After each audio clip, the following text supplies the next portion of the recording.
Kale Voss was not the kind of man who filled a room with his voice. He had learned very early in his life that in rooms full of powerful people, the loudest voices rarely belonged to the most dangerous minds. The dangerous ones listened. They watched. They noticed the small things that everyone else stepped over without seeing. So Kale listened. He sat in his seat inside the Grand Assembly of Verith Prime, hands resting loosely on the polished surface of the desk in front of him, his posture relaxed in the way of someone who had nothing to prove and no reason to rush. From the outside he looked exactly like what most of the galaxy believed him to be. A quiet human diplomat from a young species that had only recently earned a seat in the Concord's political machinery. Unimportant. Replaceable. Safe to ignore. Kale had spent 11 years encouraging that assumption. The Grand Assembly Hall was enormous. The chamber had been carved 6,000 years earlier from pale blue Verith stone, a material so old and smooth that the light from the overhead rings reflected across it like water. Tall windows curved along the outer wall of the hall, offering a breathtaking view of the city of Verith below. From this height, the city looked like a constellation that had fallen onto the surface of the planet. Towers of glass and metal glittered in the late afternoon sun while traffic ships drifted through the sky lanes like slow-moving stars. Inside the chamber, 47 banners hung from the high vaulted ceiling. 47 civilizations. 47 governments. 47 species that together claimed to represent the most powerful alliance the galaxy had ever seen. The air inside the chamber carried a faint mixture of scents, burned incense from the ceremonial braziers, the dry smell of ancient wood from the council desks, and the subtle electric hum of the translator systems embedded into the walls. It was a room designed to impress. A room designed to remind anyone who entered it that they stood inside the center of galactic authority. Kale had been sitting in this room long enough that the grandeur no longer distracted him. What interested him was the people. Senators shifted in their seats across the chamber. A tall Drenali delegate with silver skin spoke quietly to the insectoid Murith representative beside him. The Corvani senator, a wide creature covered in dense dark fur, scrolled through something on his desk screen while occasionally glancing up toward the center floor. Routine political movement.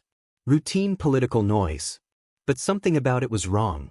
Kale did not look up immediately when he noticed the feeling. He had learned patience.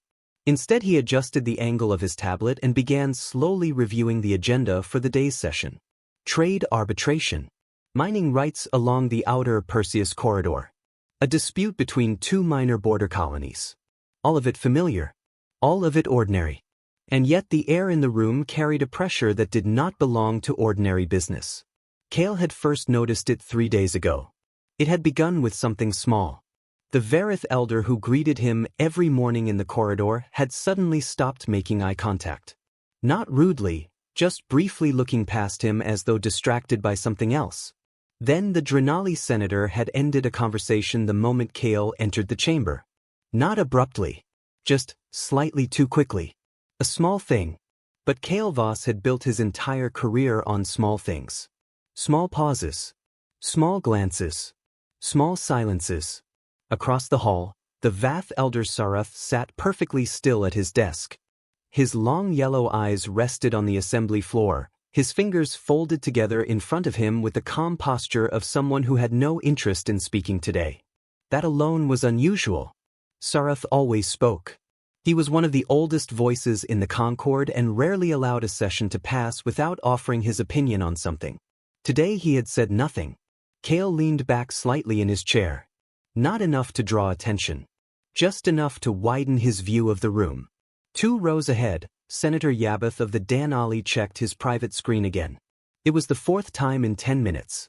Across the chamber, the Corvani delegate gripped the edge of his desk tightly enough that the fur around his knuckles flattened.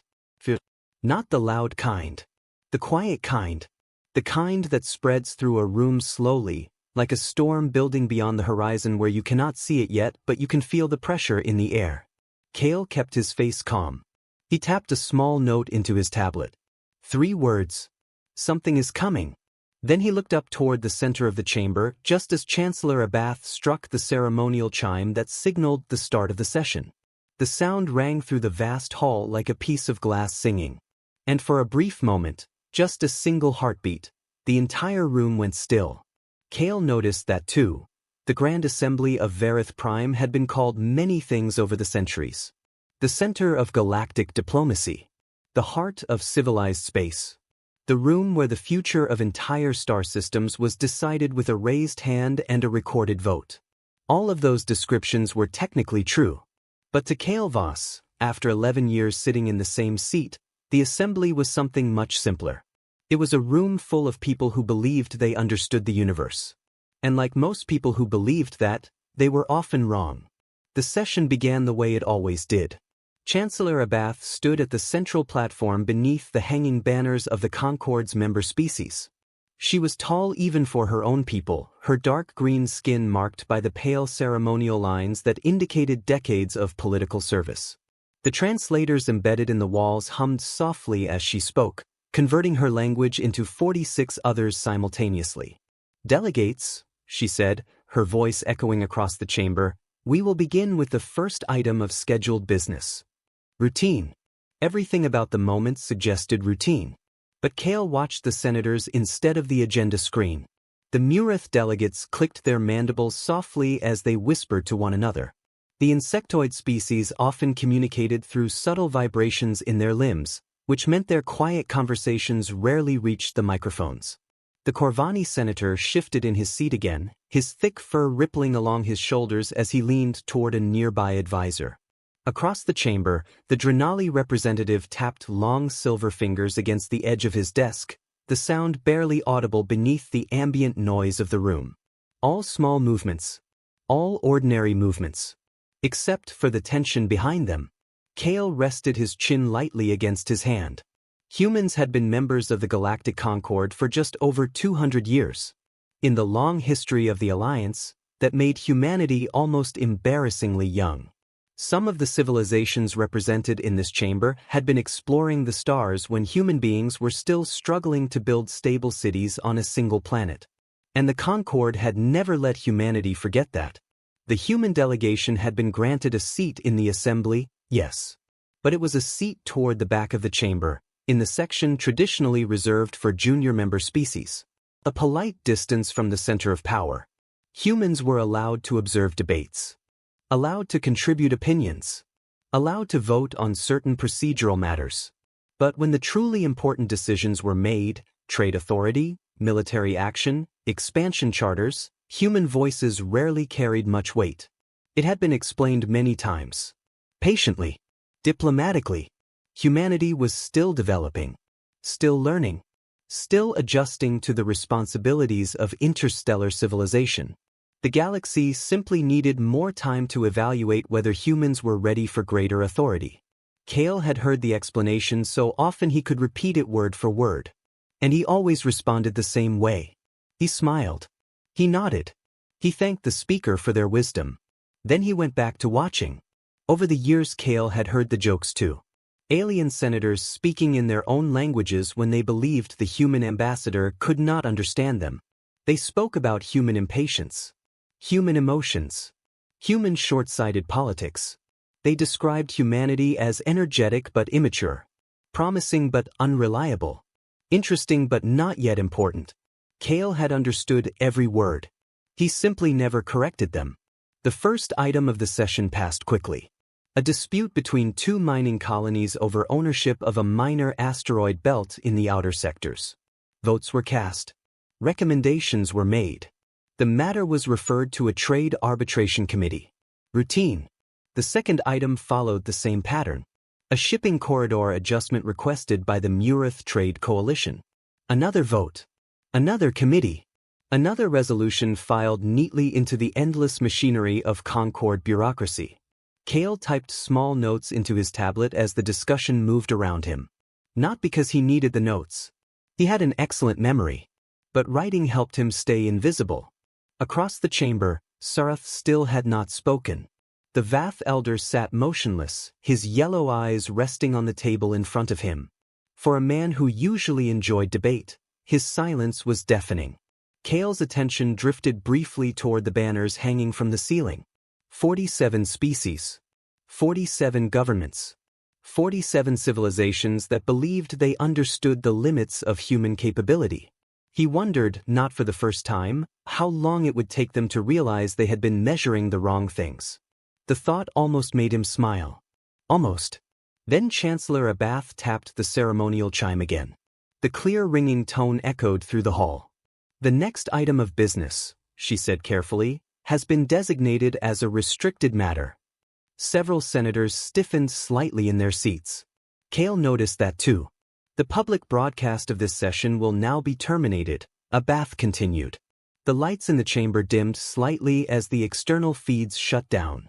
Heavy security doors slid silently into place along the outer corridors, and small surveillance drones moved quietly into the upper corners of the room. The atmosphere in the assembly hall changed instantly. Routine was over. Kale leaned forward in his chair just a little. Now things were going to become interesting. The silence that followed the shutdown of the public broadcast was not the comfortable kind. It was the kind that carried weight. Kale Voss had heard that kind of silence before, though rarely in places like this. It was the silence that settled over command rooms before battles. The silence that lived in the seconds before an emergency alarm. The silence of people who already knew something was wrong but had not yet said it out loud. Around the chamber, several senators shifted in their seats. Not dramatically. Just enough to show that the air in the room had changed. Kale watched the reactions carefully. That was always his job. A Verith delegate leaned toward his translator console, adjusting it twice before finally folding his clawed hands together again. Across the hall, the Corvani senator stopped scrolling through his screen entirely and simply stared at the floor. The Drenali representative who had been tapping his fingers earlier now held them perfectly still. Stillness was a language. Fear was another. And Kale was fluent in both. He noticed something else as well. No one looked at him. Not directly. Not even by accident. In a room of 47 civilizations, someone always looked at everyone eventually.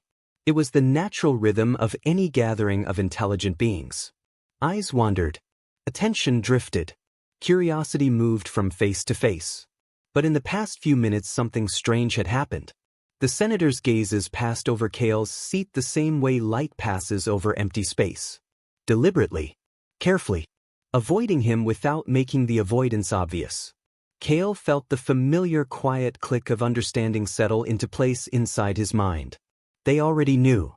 Not just about the classified item that was about to be presented. They had known about it for days. Possibly weeks. And more importantly, they had discussed it. Without him. The realization did not surprise him. Human representatives had been excluded from sensitive discussions before. It was one of the quiet habits of the Concord. Important conversations often happened in private gatherings between the older member species. Then, later, a polished version of the decision would be brought before the full assembly for formal approval. Kale had learned to recognize the signs of those arrangements long ago. This situation carried the same shape. Except the tension in the room was far heavier than usual. Which meant whatever decision had been made in those private meetings was not a small one. Chancellor Abath stood quietly at the center platform while the final security confirmations appeared on the assembly display. Her face was composed, but Kale noticed the slight tightening around her eyes. She was not comfortable either. A young Verith aide stepped forward from the side of the chamber carrying a small data slate. He looked far too young to be delivering information in a room like this. His shoulders were stiff and his steps overly careful as he walked toward the central projection platform. Kale watched him closely. The aide's hands trembled slightly as he connected the slate to the projection console. That tremor told Kale more than any speech could. Whatever this information was, it frightened the people who had already seen it. The room darkened as the central display activated. A three-dimensional star map rose slowly into the air above the platform. The map showed a wide section of the galaxy's outer rim, an area of space where the density of stars thinned and the distance between systems stretched into long, cold gaps. It was not a region most ships visited often. Trade routes rarely passed that far out. Colonies were sparse. Exploration probes reported mostly empty systems and drifting debris fields. Kale studied the map for several seconds. At first it appeared ordinary. Then he saw the red marker. It blinked steadily near the very edge of the displayed region, far beyond the last Concord outpost. A quiet murmur passed through the assembly hall. Kale did not join it. Instead, he leaned back slightly in his chair and folded his hands together. Because the presence of a single marker on a star map did not explain the fear he had already seen in the room. Which meant the marker was only the beginning. And the real story, the one everyone had been avoiding him about for days, was about to begin. The red marker pulsed quietly at the far edge of the star map. It blinked once every 2 seconds. A slow, patient rhythm. The kind of rhythm that did not belong to natural phenomena. Kale Voss watched the marker for several seconds without speaking. The aide standing beside the projection console swallowed once before beginning his report. His voice, when it came, was steady, but only just. 17 days ago, he said, a deep-range listening station near the outer rim detected an anomalous signal. The projection shifted. A small waveform appeared beside the blinking marker. It was initially classified as background interference, the aide continued. However, further analysis determined that the signal follows a repeating mathematical structure. He tapped the console. The waveform reorganized into a pattern of evenly spaced pulses. Not random. Deliberate. A quiet murmur spread through the chamber. Kale remained silent. Signals from deep space were not unusual. The galaxy was full of strange noise, old satellites, drifting probes, radiation storms, fragments of forgotten wars. Most signals turned out to be nothing.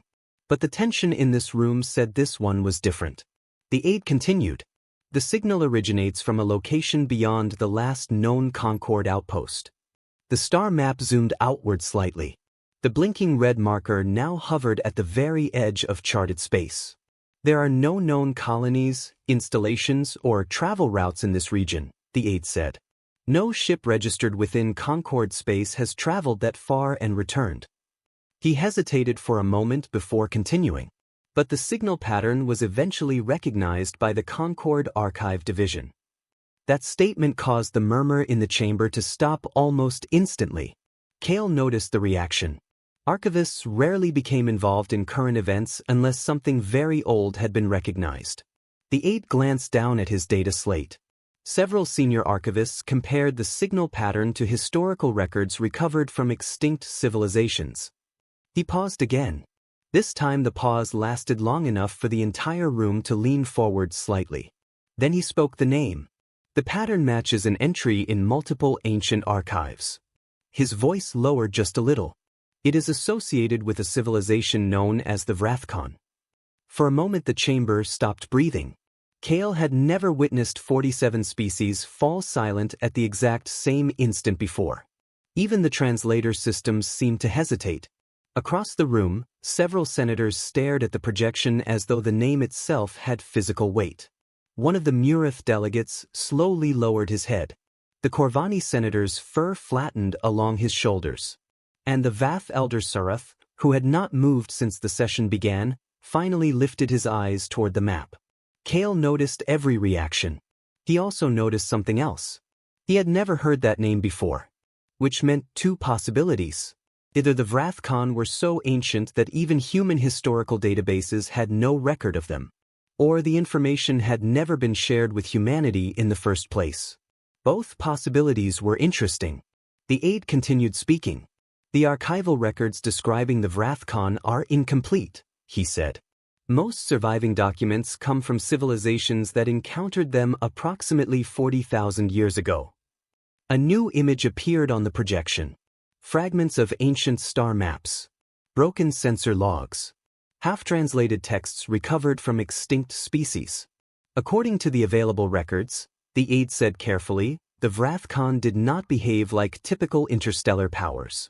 Kale leaned forward slightly. How did they behave? One of the senators asked quietly.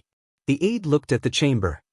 His expression carried the kind of fear that came from repeating something he still did not fully believe. They arrived in fleets, he said. Extremely large fleets. The projection shifted again. Several rough estimates appeared on the display, ancient diagrams reconstructed from partial sensor logs. Some of the shapes represented ships. Others represented formations so large they resembled moving continents. They did not negotiate, the aide continued.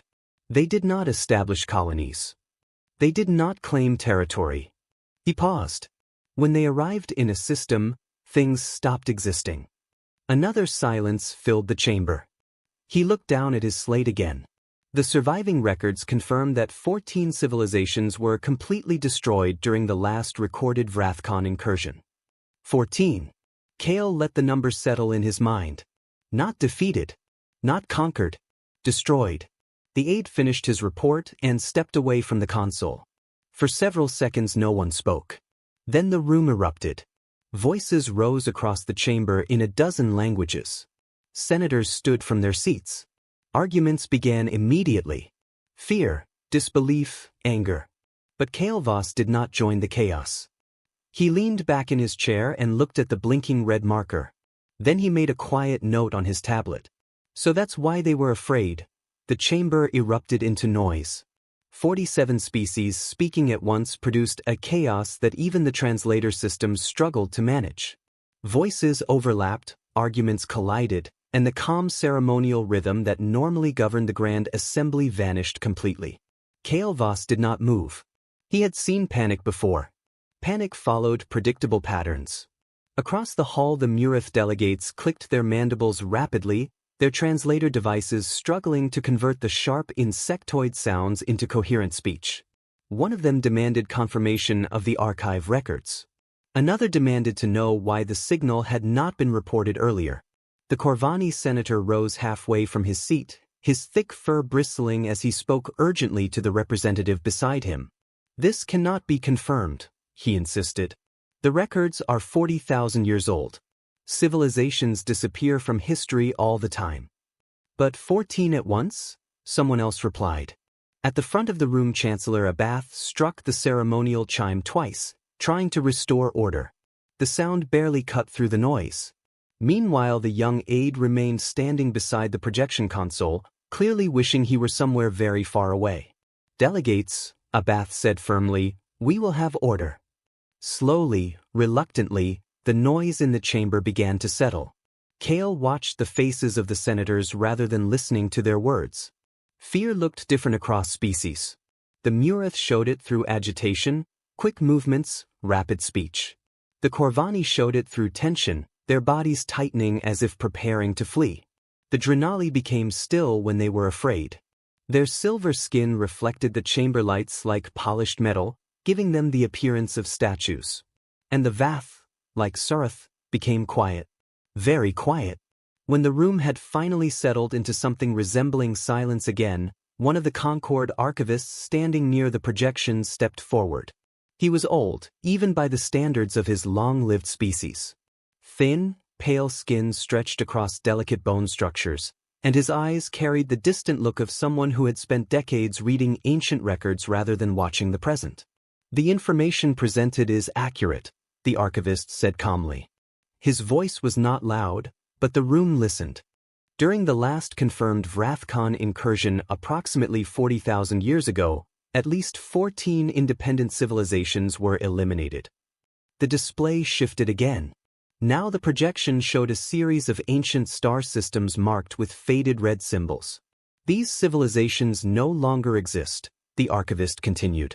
Their planets remain, but their populations, technologies, and cultural records disappeared during the event.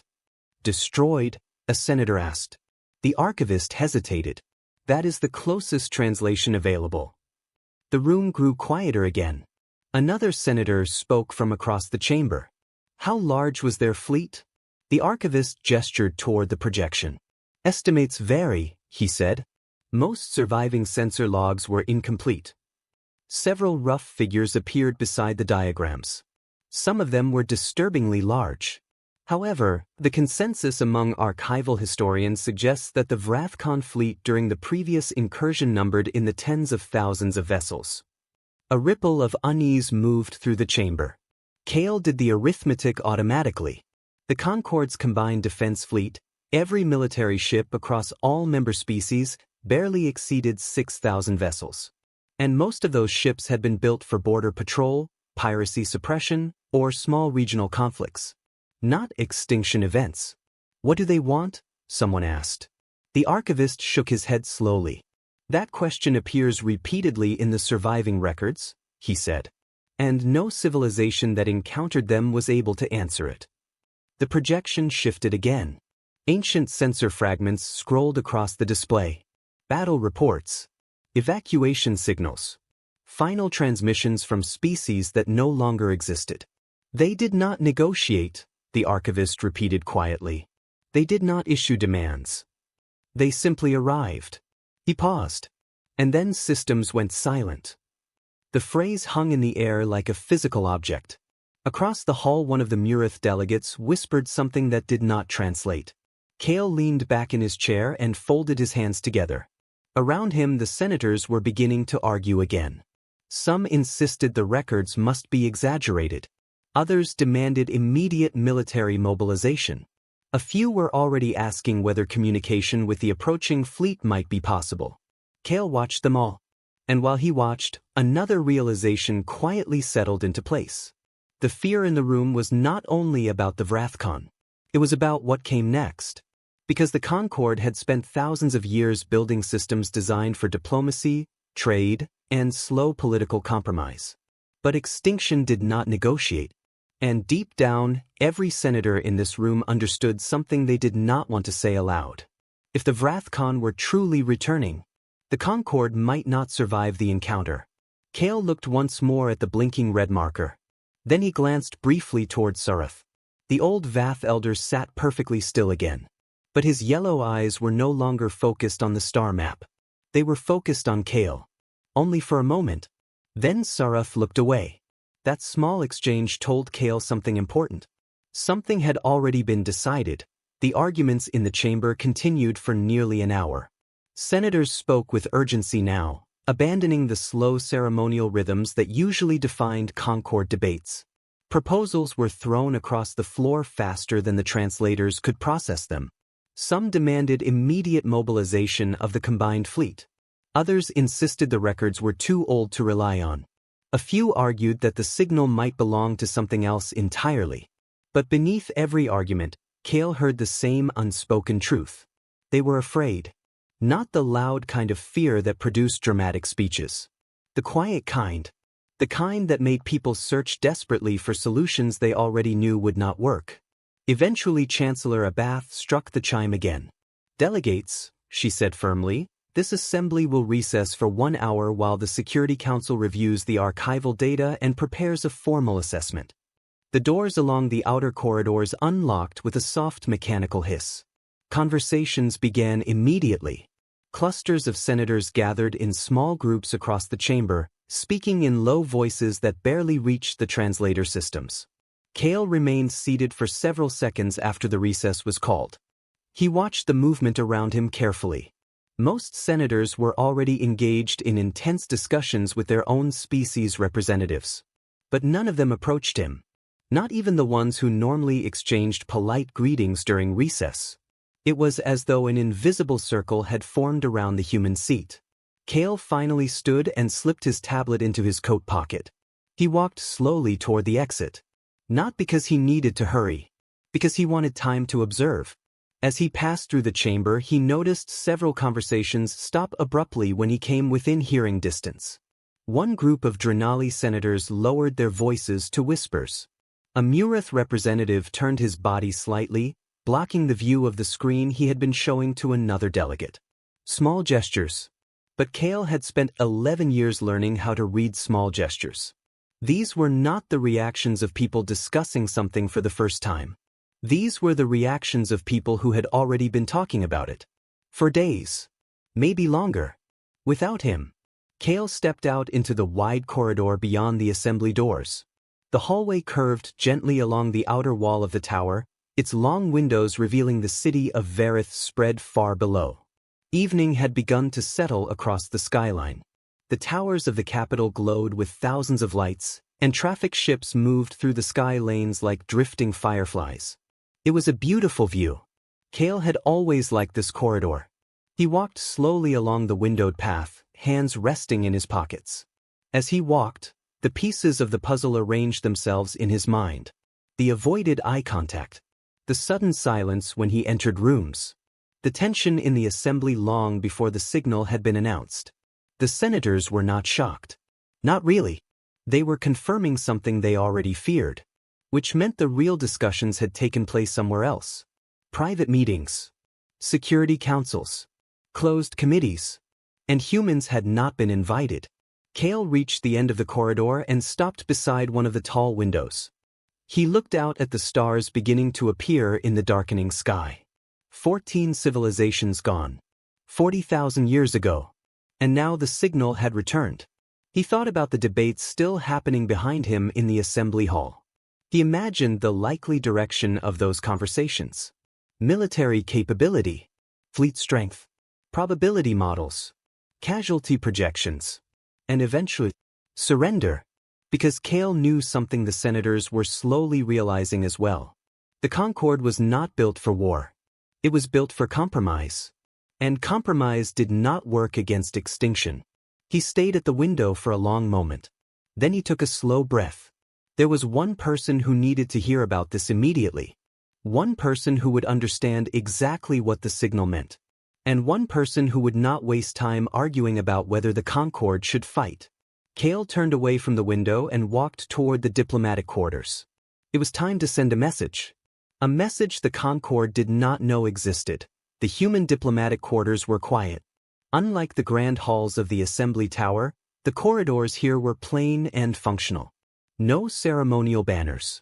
No ancient stone carved by forgotten civilizations. Just clean walls, soft lighting, and the quiet hum of environmental systems. Humans had never tried to compete with the Concorde's taste for spectacle. They had learned long ago that spectacle was often used to distract people from what actually mattered. Kale Voss walked through the empty hallway at an unhurried pace. He passed 2 human staff members near the entrance to the communications office. Both of them looked up briefly as he approached, offering the small nod of recognition common among diplomats who had spent years working together in distant places. Kale returned the nod but did not stop. He entered his private office and closed the door behind him. The room was modest by Concorde standards. A desk, 2 chairs, a wall display, and a wide window that overlooked the evening skyline of Verith. Beyond the towers of the city, the stars were beginning to appear. Kale stood at the window for a moment, watching them. He had grown up on a mining station in the asteroid belt far from Earth. As a child, he had spent long nights pressed against observation glass, counting the lights scattered across the blackness. Even then, he had understood something that many people did not. Space looked peaceful from a distance. But distance could be deceptive. Kale turned away from the window and sat down at his desk.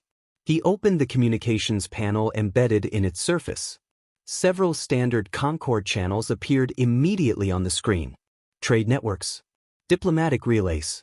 Assembly communication systems. He ignored them all. Instead, he tapped a small sequence of commands into the interface. Commands that did not appear in the official Concorde documentation.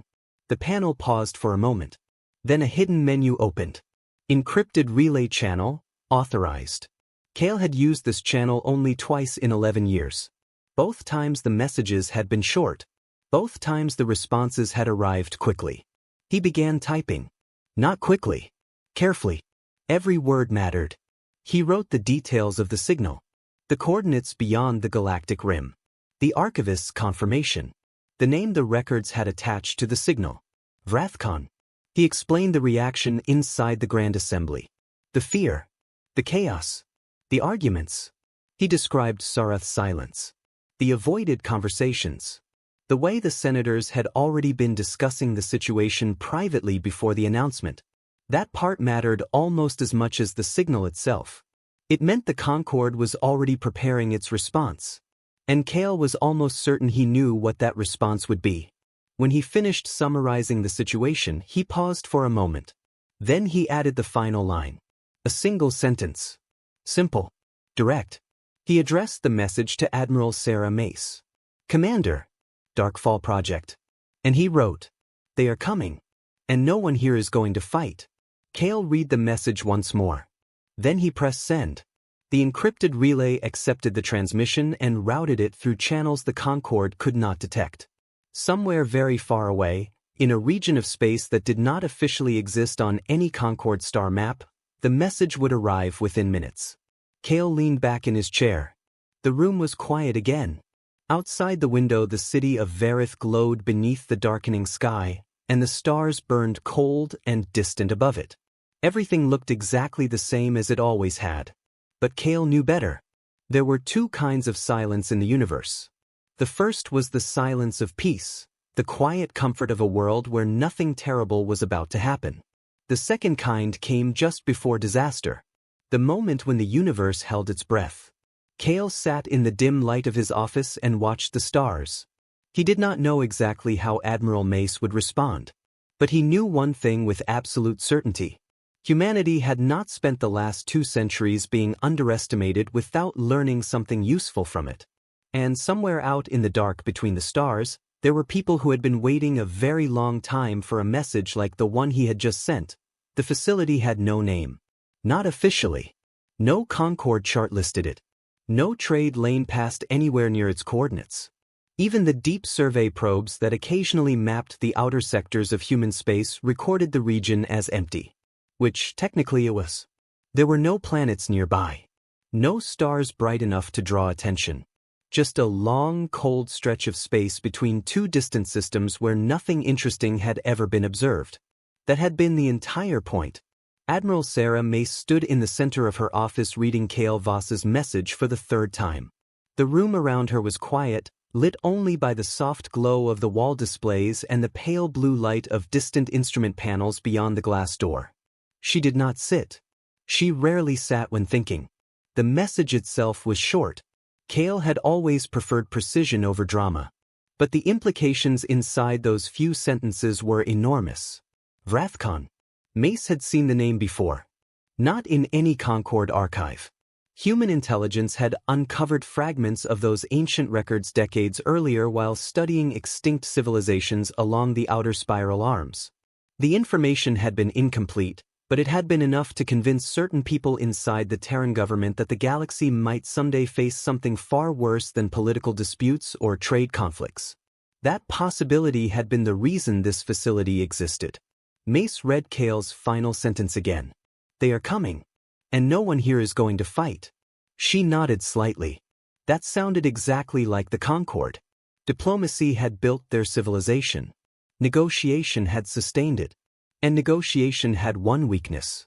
It only worked when the other side cared about surviving the conversation.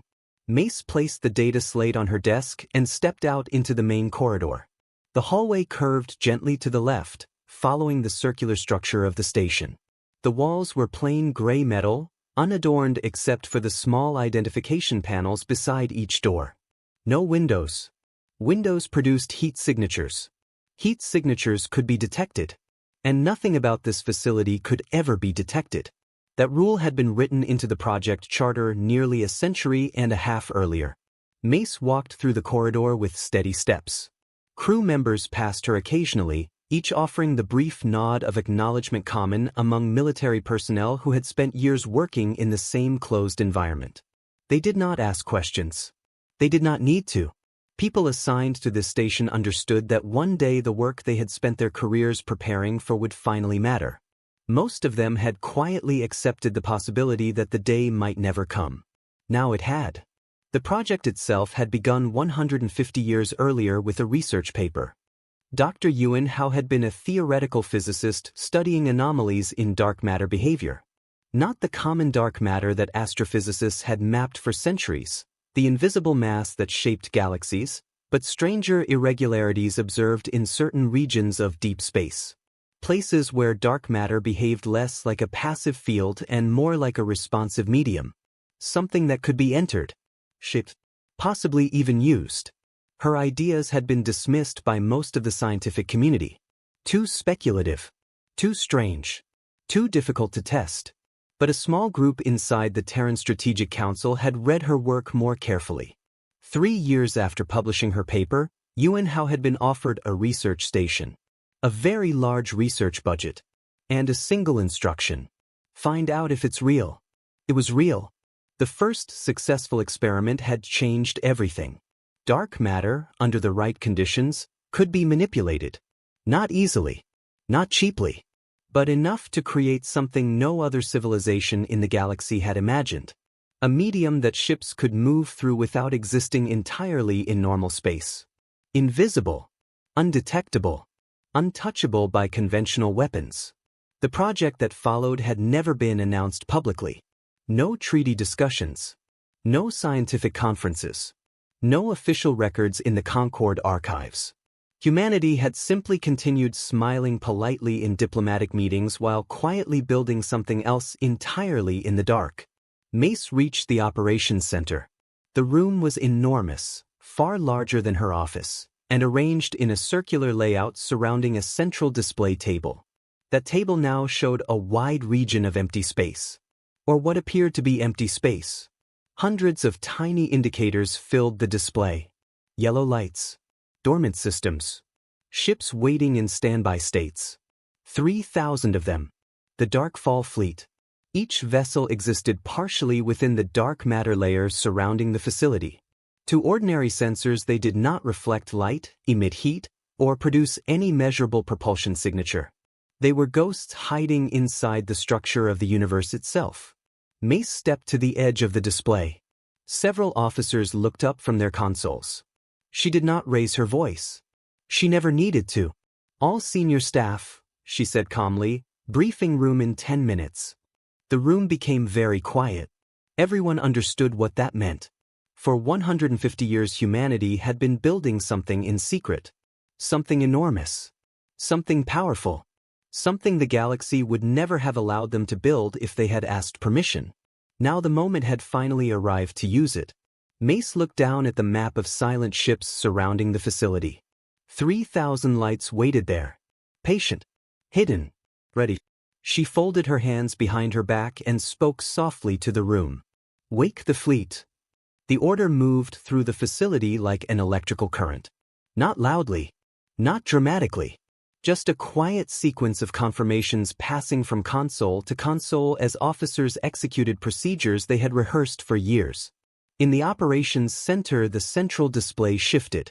Small yellow indicators scattered across the map began changing color. What? Then another. Then 10. Then hundreds. Yellow turning to green. Admiral Sarah Mace stood at the edge of the projection table and watched the patterns spread across the display. 3,000 ships. Each one represented by a small point of light on the map. Each one currently existing in a thin boundary layer between normal space and dark matter, invisible to every sensor system the Concord had ever developed. The Darkfall Fleet did not sit in docks. It did not orbit planets. It did not appear in ship registries. The fleet existed in a medium the rest of the galaxy did not even know could be navigated. A place where mass could hide without casting a shadow. A place where ships could wait forever without being seen. Around the room the senior staff had gathered quickly after the briefing call. 8 officers stood around the central display. Some had worked on the project for decades. Others were younger, recruited into the program only after passing selection processes so strict that most candidates described them afterward as the hardest examinations of their lives. Every one of them understood the significance of the order that had just been given. The fleet was waking. Dov Rash, the chief engineer, stepped beside Mace and folded his arms as he studied the changing indicators. Dov had been part of the project longer than almost anyone still alive. 30 years inside the facility.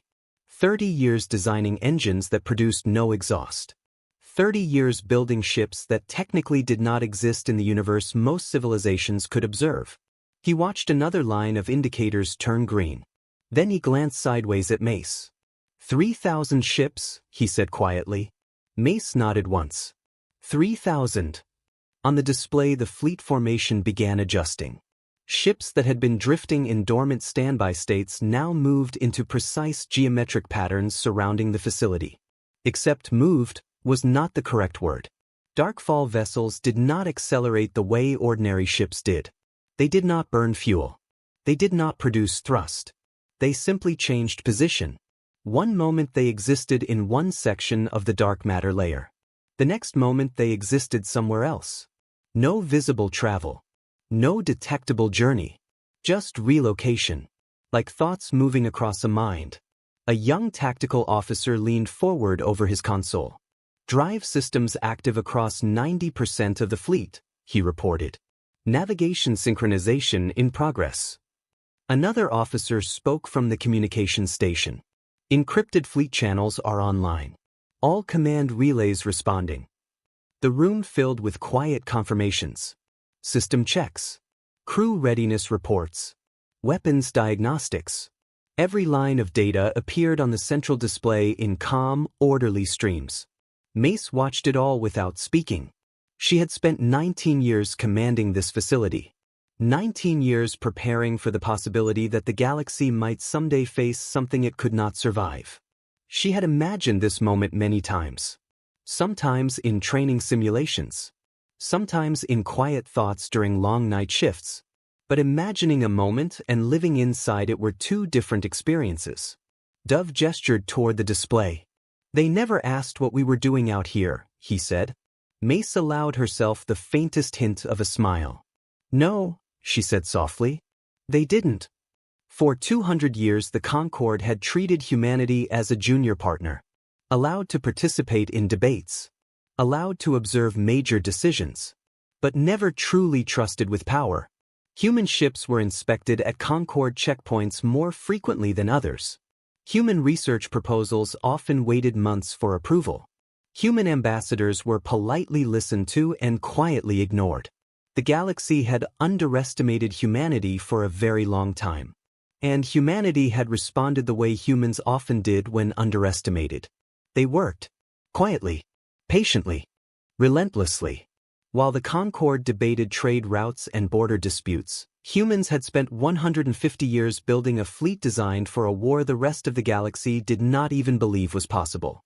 Mace looked again at the tactical map. 3,000 green lights now filled the display. Arranged in a formation so precise it looked almost organic. Like the skeleton of some enormous creature waking slowly in the dark. She spoke again, her voice calm and steady. Bring the fleet to full operational readiness. Yes, Admiral, the tactical officer replied. Across a region of space that no Concord sensor had ever examined closely, 3,000 ships that officially did not exist began to move. Quietly. Completely. And very soon the galaxy would discover something it had never imagined. Humanity had not spent 2 centuries being underestimated without preparing for the day when that mistake would matter. The first thing the astronomers noticed was the darkness. Not an explosion. Not a radiation burst. Just a slow and unnatural dimming of stars near the galactic rim. At first the phenomenon was dismissed as a sensor calibration problem. Several observation stations reported similar readings within the same hour, which normally suggested a network error. But the error continued spreading. One star after another disappeared from the long-range scopes. Not permanently. They simply faded from view for a few seconds, then returned. Like a candle briefly covered by a passing hand. When the third monitoring station confirmed the pattern, emergency alerts began moving across the Concord's scientific network. Within hours the military observatories were involved. Within another hour the first direct visual confirmation arrived. Something enormous was moving through the outer rim. Something large enough to block the light of distant stars. The Vrathcon had arrived. Their fleet emerged from the darkness between galaxies in a formation so wide that Concord analysts initially struggled to calculate its full size. The first estimates were wrong. The second estimates were worse. By the time the numbers stabilized, the reality was difficult to accept. 80,000 vessels. Not counting auxiliary craft. Not counting support structures orbiting the largest ships. The smallest Vrathcon ships were larger than most Concord cruisers. The largest vessels, 9 of them positioned at the front of the formation, were the size of small moons. Not figuratively. Their mass readings generated measurable gravitational fields. Smaller ships drifted around them in slow orbits as the fleet advanced deeper into the galaxy.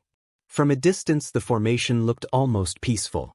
Like a massive wave rolling slowly through dark water. But the speed of that wave was terrifying. At their current velocity, the Vrathcon fleet would reach the first populated Concord systems in 9 days. Their signal continued broadcasting across open space.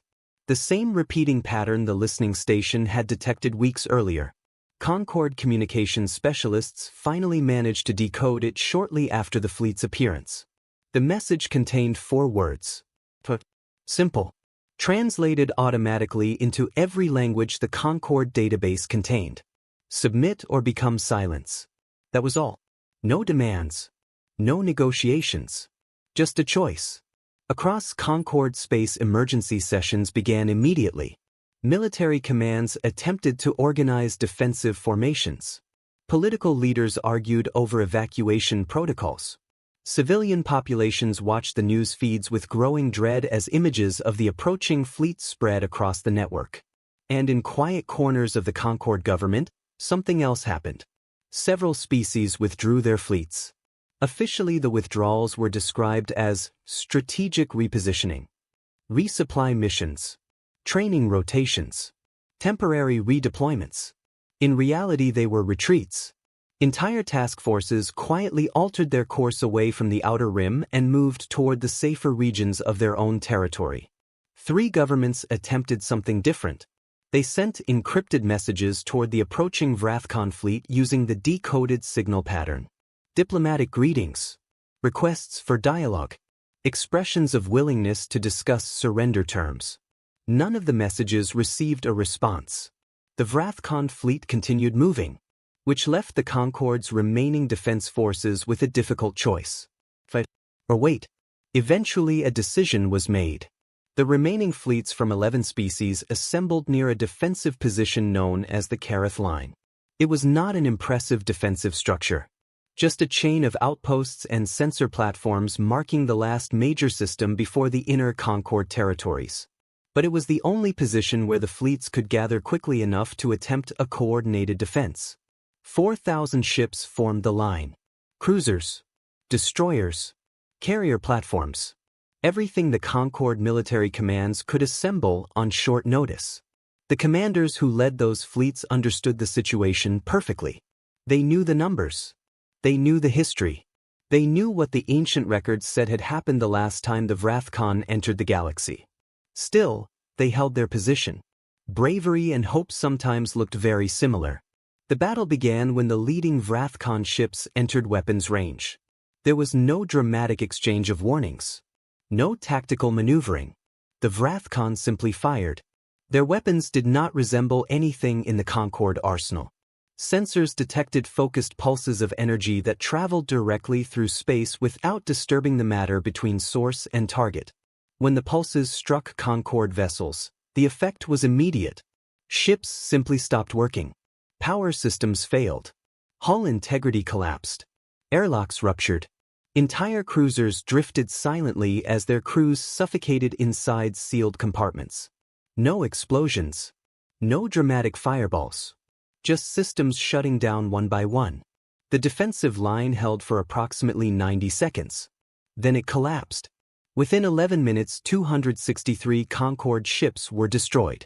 The surviving vessels scattered in every direction. 3 entire species lost their full military fleets in that single engagement. The Vrathcon fleet did not pursue the retreating ships. They simply continued moving. The wave rolled forward, toward the heart of the Concord. 9 days away. In the Grand Assembly on Verith Prime, the live sensor feed from the battle played across the central display. 47 civilizations watched in silence. No one argued anymore. No one debated strategy. The numbers had spoken. The Concord was not capable of fighting this war. Eventually the discussions shifted. Not toward victory. Toward survival. And in the quiet center of the chamber, Kale Voss checked his watch. Not because he cared about the time. Because he was waiting. Somewhere far away in the dark between stars, 3,000 ships were already moving. The first sensor anomaly appeared 23 minutes after the battle at the Verith line ended. It came from a Concord reconnaissance platform drifting between the shattered defense line and the approaching Vrathcon armada. The station had been transmitting passive observation data since the battle ended, recording the slow, inevitable advance of the alien fleet. Then the operator noticed something strange. Mass readings. Not large ones at first. Just faint distortions appearing in a region of space that should have been empty. The operator leaned closer to the display. He ran the diagnostic routine once. Then again. The readings remained. Objects were appearing in space where nothing existed only seconds before. Gravitational disturbances spread outward across the sensor grid, forming patterns that suggested organized structure. Chips. Large ones. But they produced no thermal emissions. No engine signatures. No reflected light. Which meant, according to every known rule of physics, they should not exist. The operator transmitted the data immediately. Within minutes, the anomaly appeared on the main display inside the Grand Assembly on Verith Prime. The debate stopped. The chamber went silent again. Kale Voss looked at the image and felt something settle deep inside his chest. Not surprise. Not relief. Something quieter than that. Confidence. The display showed a vast section of space between the Concorde fleet remnants and the advancing Vrathcon formation. Where empty darkness had existed moments earlier, hundreds of strange gravitational distortions now appeared. Then thousands. The distortions arranged themselves with impossible precision around the outer edges of the Vrathcon fleet, encircling it completely. Kale watched the senators slowly realize what the sensor data implied. Something enormous had appeared in space. And it had done so without traveling through the space between. On the Vrathcon command vessel, confusion spread across the tactical displays. The lead commander had lived 400 years. During that time, he had overseen the destruction of 11 civilizations. He had encountered hundreds of alien species across 3 galaxies. Nothing in his long experience resembled the readings now appearing on his screens. His science officers spoke rapidly, translating data into theories. Mass signatures confirmed. Objects occupying transitional matter states. Thermal profile non-existent. Energy readings inconsistent with conventional propulsion. The commander studied the display. Thousands of unknown objects now surrounded his fleet. Yet none of his sensors could see them. The data suggested something impossible. The objects appeared to exist partially outside ordinary space. Inside the dark matter layer that filled the gaps between visible matter. He had no model for such technology, which meant he needed information. Before he could issue further orders, a transmission arrived on the command channel. The signal used an unfamiliar language. His translation systems attempted to process it. The database returned no match. The system switched to adaptive linguistic analysis. Pattern recognition algorithms began reconstructing the grammar and structure of the unknown language. 47 seconds later, the translation appeared on the screen. The commander read the message once. Then again. Then a third time. It contained a single sentence. "We are humanity. You have never heard of us." He stared at the display for a moment. 400 years of conquest had taught him one simple rule. When an unknown enemy appears inside your formation, you do not wait. You destroy it. He gave the order to fire. Across the Vrathcon fleet, thousands of forward weapons activated simultaneously. The same weapons that had erased the Concorde defense fleet in 11 minutes. Energy pulses tore across the void toward the newly detected mass signatures. The weapons struck their targets. Or at least the positions where the targets appeared to exist. And passed straight through them. The pulses continued onward into empty space. Vrathcon sensor operators checked their readings again. The mass signatures remained exactly where they had been before. Untouched. Because the human ships were not fully present in the dimension the weapons expected them to occupy. The Vrathcon commander adjusted his strategy immediately. Wider firing patterns. Higher energy output. Concentrated volleys. More weapons. The second attack produced the same result. Nothing. For the first time in centuries, the commander experienced something unfamiliar. Uncertainty. Then the human fleet moved. Movement, in this case, was not a gradual process. Human ships did not accelerate. They simply appeared somewhere else. One moment they surrounded the outer perimeter of the Vrathcon formation. The next moment they existed inside it. Between ships. alongside weapon platforms, hovering beside the massive moon-sized dreadnoughts at the center of the armada. 3,000 shadows occupying the spaces where no enemy should have been able to reach. Then they fired. Human dark matter weapons did not behave like ordinary weapons. They did not produce beams or explosions. Each shot created a localized collapse in the boundary between normal matter and dark matter. A small tear in the structure of reality itself. When the tear touched a target, the result was catastrophic. The affected section of the ship simply ceased to exist in normal space. Pulled apart and scattered across a layer of the universe where matter could not remain stable. Vrathcon vessels did not explode. They unraveled. Massive cruisers folded inward like collapsing structures. Entire weapon arrays vanished. Crew compartments emptied into the dark. Within 4 minutes the Darkfall Fleet lost 60 ships. Not damaged. Not disabled. Gone. The commander reacted immediately. He ordered his 9 dreadnoughts to advance. Each of those colossal vessels carried gravity anchors powerful enough to distort the space around them. If the human ships depended on the dark matter layer for movement, stabilizing that layer with massive gravitational fields might trap them. It was an intelligent move. One humanity had predicted. On the bridge of the Darkfall Prime, Admiral Sarah Mace watched the enemy maneuver unfold across her tactical display. The screen showed 2 layers of reality simultaneously. Ordinary space. And the dark matter layer beneath it. The Vrathcon dreadnoughts moved forward like mountains drifting through an ocean. Mace studied their trajectory for a moment. Then she issued a calm command. Target the gravity anchors. Dove Rash glanced at the incoming dreadnought that was now charging directly toward their position. "That one's aiming for us," he said quietly. Mace nodded. "I noticed." She considered 2 possible responses. Both involved retreat. Both involved repositioning the flagship away from the incoming mass. She dismissed them. Instead she spoke again. "All power to the dark matter core. Boundary collapse at maximum depth." Dove looked at her. "You're going inside it?" "Yes." The Darkfall Prime vanished. Then reappeared inside the outer hull structure of the approaching dreadnought. Not colliding with it. Not attached to it. Inside the massive ship's armor shell in the empty structural space between outer plating and internal systems. The dark matter core activated.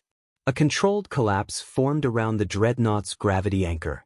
For 3 seconds the laws of physics inside that ship stopped cooperating with its structure. Then the dreadnought came apart. Not violently. Quietly.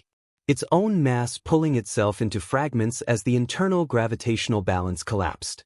The Darkfall Prime emerged from the expanding debris cloud with sections of its hull scorched and several decks vented to space. But it was still operational. And the Vrathcon fleet had just lost one of its command dreadnoughts. Across the battlefield the remaining alien vessels began to pull back. Not in panic. In calculation. The commander was attempting to retreat toward the outer rim. Mace watched the maneuver for several seconds. Then she gave the final order. "Seal the corridor." 60 human ships moved simultaneously into precise positions around the retreat path. Their dark matter cores activated in perfect synchronization. Space itself folded. The corridor the Vrathcon intended to use bent like fabric. And when the alien fleet accelerated into it, they emerged somewhere else entirely. Inside the outer corona of the nearest star. 46,000 ships vanished in a single flare of stellar fire. Across the galaxy, sensors recorded the sudden burst of light. Then silence returned. Where 80,000 Vrathcon ships had existed only minutes earlier, there was nothing. 3 weeks later, Kale Voss walked back into the Grand Assembly of Verith Prime. The chamber looked the same as it always had. The pale blue Verith stone walls still reflected the soft ring lights above. The banners of 47 species still hung from the vaulted ceiling. The wide windows still revealed the glittering city below, where ships drifted lazily through the sky lanes. Everything appeared unchanged. But the atmosphere in the room was different. The doors opened as Kale approached. He did not walk in alone. 2 officers of the Darkfall Fleet followed several steps behind him, one on each side. Both wore the same simple black void suits used by the fleet, unmarked, undecorated, the color of deep space itself. No medals. No rank insignia. Nothing that announced authority. They did not need it. Kale himself wore the same diplomatic attire he had worn for 11 years. A simple dark coat, no ceremonial embellishments, nothing that suggested anything unusual had happened. But as he entered the chamber, something extraordinary occurred. Every senator stood. No signal had been given. No command had been spoken. The entire room simply rose to its feet at the same moment. 47 civilizations acknowledging something they had not fully understood until very recently. Kale paused briefly near the entrance. He noticed the gesture. He did not react to it. Instead, he walked calmly to his seat. The human seat. For 11 years it had been positioned near the back of the chamber, among the junior member species who rarely influenced major decisions. Kale rested his hands on the back of the chair for a moment before sitting. Only after he took his seat did the rest of the chamber slowly sit down again. Chancellor Abath stood at the central platform. Her expression was calm, though Kale could see the fatigue behind her eyes. The past 3 weeks had forced the Concord to reconsider everything it believed about power, security, and humanity. She struck the ceremonial chime once. The sound carried clearly across the hall. This session of the Grand Assembly is now in order. Her voice remained steady. The primary agenda item concerns the events of the past 3 weeks and the restructuring of the Concord Charter. A quiet murmur moved through the room. Kale stood briefly. "I would like to submit several documents to the Assembly Archive," he said. Abath nodded. "You may proceed." Kale placed a small data module on the desk. 47 documents, he said calmly. One for each member species. The murmur grew louder. Each document contains a record of private communications sent by various Concord governments during the Vrathcon crisis. The chamber became very quiet. These include preliminary surrender messages sent toward the Vrathcon Fleet, Kale continued, withdrawal orders issued to military forces prior to the Kareth engagement, and internal discussions regarding the suppression of human political influence within the Concord over the past 2 centuries. No one interrupted him. No one needed to. The meaning was obvious. For 11 years Kale Voss had listened. He had watched. And he had collected information.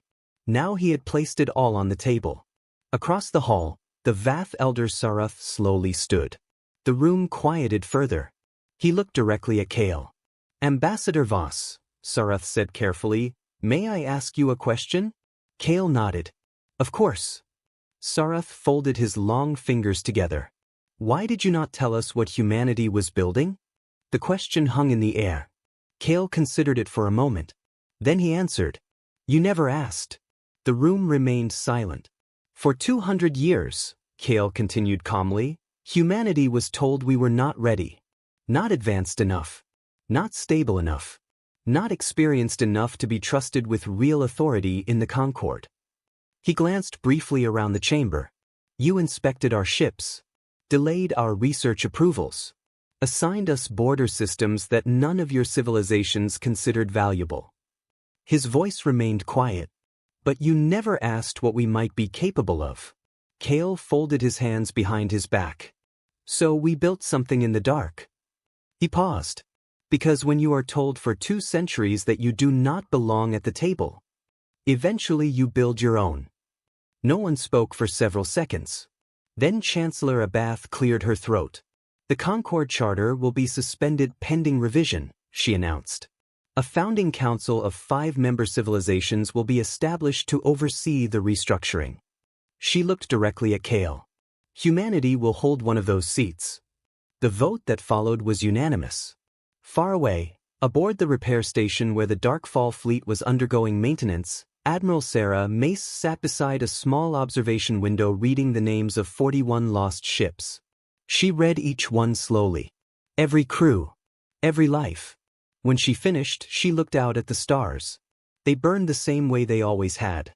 Cold, bright, endless. But the darkness between them had changed. For 150 years something had lived quietly in that darkness. Waiting. Preparing. And when the moment came, Humanity had finally spoken. And now, for the first time in 2 centuries, the galaxy was listening.